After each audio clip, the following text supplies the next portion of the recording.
रहस्यमयी किताब और जादुई उल्लू नीम घड़ी नामक एक छोटे से गांव में तारा नाम की 13 साल की लड़की रहती थी।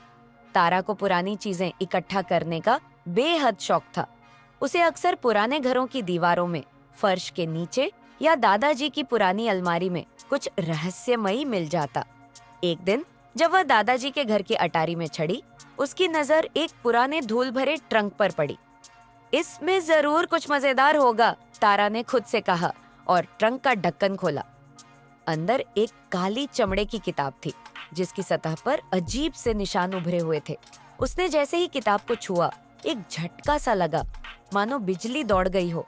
चौंकते हुए तारा ने हाथ खींचा, लेकिन फिर हिम्मत करके किताब खोली। जैसे ही उसने पन्ने पलटे, ताज्जुब से उसकी आंखें फैल गईं। शब्द सोने जैसी चमक में बदल गए थे। ये क्या है? वह बुदबुदाई। इसी पल पीछे से आवाज आई, तारा नीचे आओ, खाना तैयार है। घबराकर तारा ने किताब को जल्दी से अपने बैग में रखा और नीचे चली गई। रात को जब सब गहरी नींद में थे, तारा ने बैग से किताब निकाली। पहली ही पंक्ति ने उसके रोंगटे खड़े कर दिए। अंधेरे की मुहर टूटने वाली है। अचानक खिड़की से हरा प्रकाश चमका और एक विशाल चमकदार आंखों वाला उल्लू कमरे में आ गया। तारा चीख ही पड़ती, लेकिन उल्लू ने गहरी शांत आवाज में पूछा, तूने यह किताब कैसे पाई? तारा अवाक रह गई। उसके शब्द जैसे गले में अटक गए। मैं ज्ञानक हूँ, उल्लू बोला। इस किताब का रक्षक। ये कोई साधारण किताब नहीं है।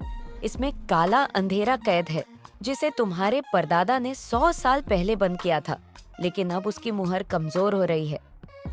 तारा ने साहस जुटाकर पूछा, तो मुझे क्या करना होगा? ज्ञानक ने सिर झुकाया। तुम्हें नीम घड़ी के जंगल में उस प्राचीन मंदिर को ढूंढना होगा जहां विशेष पूजा द्वारा इस मुहर को फिर से मजबूत किया जा सकता है। किताब के पन्नों पर पानी छिड़कते ही एक चमकदार नक्शा उभर आया जिसमें 3 चिन्ह बने थे, एक टूटा तारा, एक उल्टा पेड़ और पत्थरों का घेरा। ये तीनों संकेत तुम्हें मंदिर तक ले जाएंगे, ज्ञानक ने कहा।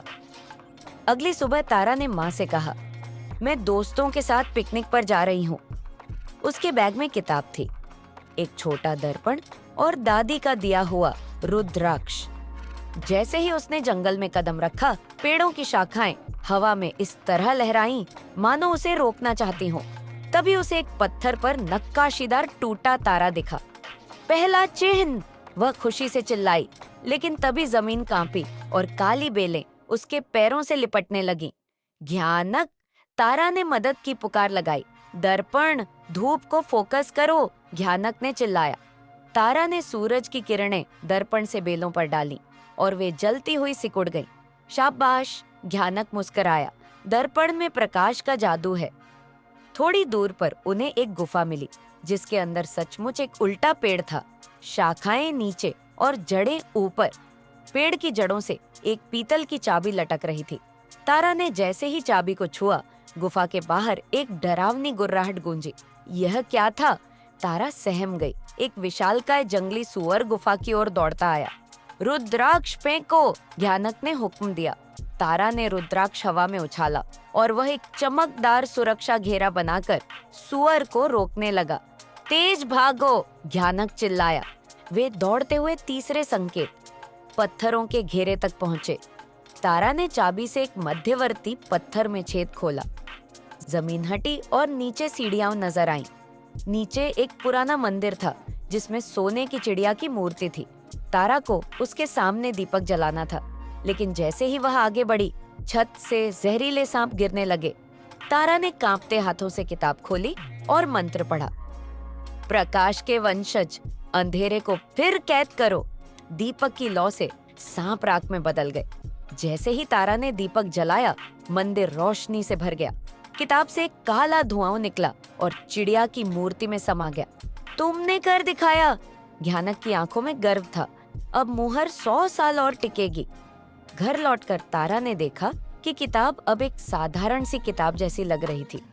ज्ञानक ने पूछा, क्या तुम इस किताब की नई रक्षक बनोगी? तारा ने बिना हिचक हामी भरी।